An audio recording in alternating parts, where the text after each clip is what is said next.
কর্মী মনীষা দাসের মৃত্যুর বিচার বিভাগীয় তদন্ত করতে হবে।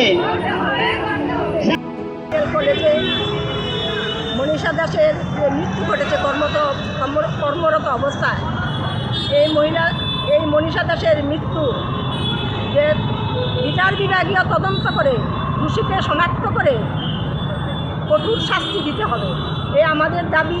আমরা অল ইন্ডিয়া মহিলা সাংস্কৃতিক সংগঠন, অল ইন্ডিয়া ডিএসও এবং অল ইন্ডিয়া ডিওআইও যৌথ উদ্যোগে আমরা এখানে আজকে একটা বিক্ষোভ সভার আয়োজন করেছি।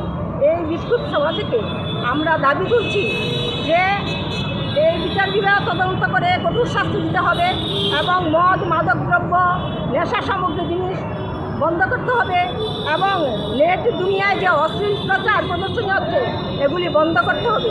যেখান থেকে এই খুন, ধর্ষণ এবং এই যে মানসিকতা আমাদের ছেলেদের মধ্যে তৈরি হচ্ছে, এটা বন্ধ করবে এবং পুলিশ প্রশাসন এবং সরকারের নিকট আমাদের দাবি যে এগুলি বন্ধ করতে তৎপরতার সহিত বন্ধ করতে হবে।